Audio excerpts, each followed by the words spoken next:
साथियों, topic important है, सुनने लायक है क्योंकि मार्च का महीना है। लोन डिफॉल्ट के मैटर में लोन सेटलमेंट टिप्स मार्च 2025 में किस किस लोन का,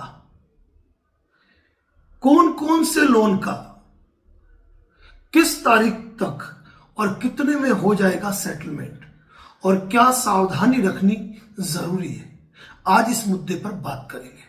लेकिन इससे पहले मैं ये कहूंगा कि मैंने कल ये कहा था कि आज मेंबरशिप लाइव रहेगा, लेकिन एक्चुअली आज हम पब्लिक लाइव रख रहे हैं और वो रात की 8 बजे का टाइम है।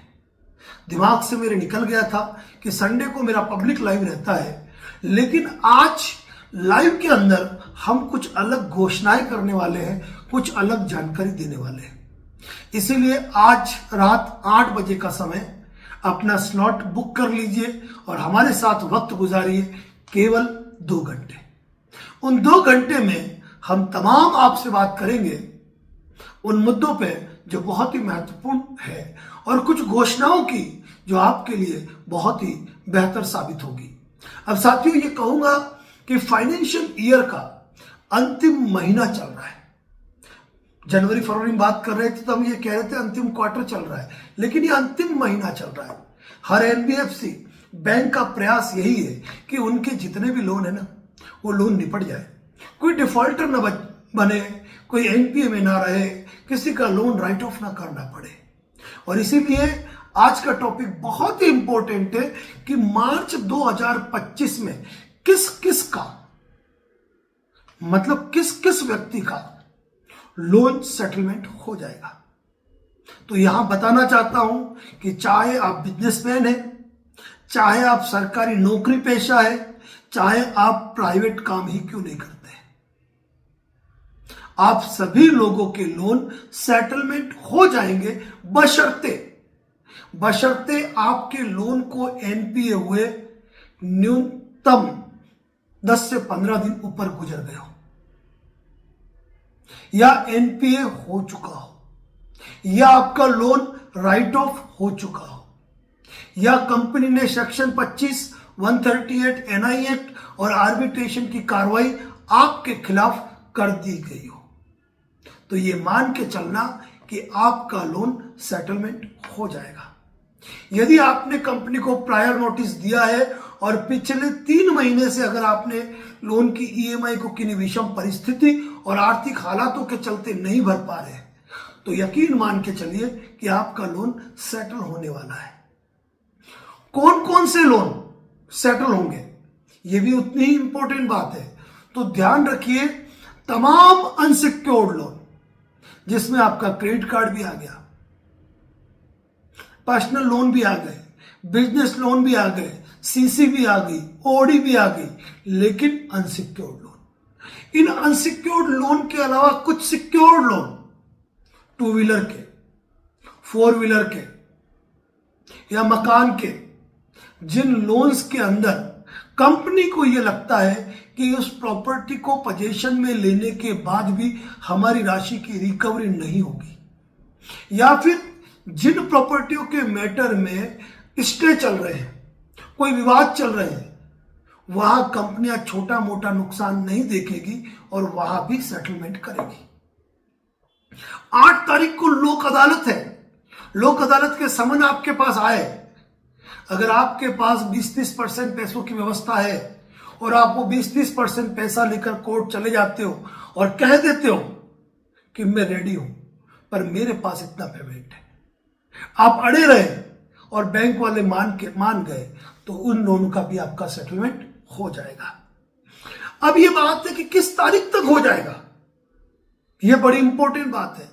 तो मैं कह दूं 8 मार्च को यदि आप लोक अदालत में जा रहे हो तो 8 मार्च मान के चले, लेकिन ये मान के चलना कि 15 मार्च से लेकर 30 मार्च तक आपके लोन सेटलमेंट हो जाएंगे, बशर्ते आपका लोन एनपीए हो, राइट ऑफ हो, कोई लिटिगेशन पेंडिंग हो और कंपनियों को लग गया कि इस व्यक्ति से राशि की रिकवरी नहीं हो पाएगी, तो वह 15 तारीख से लेकर 25 तारीख के बीच में हो जाएगा। क्योंकि कंपनियां ये नहीं सोचेगी कि वो अंतिम वाले सप्ताह के अंदर आपको निपटाने का बिल्कुल नहीं सोचेगी। वो नहीं सोचेगी 26 तारीख से लेकर हम 31 मार्च तक हम निपटाए, वो पहले प्रयास करेगी। इसीलिए यदि कहीं से फंड का अरेंज हो रहा है ना, अपने बैंक अकाउंट मत रखना, पहले कह रहा हूं फंड अरेंजमेंट रखना, लेकिन अपने अकाउंट में मत रखना।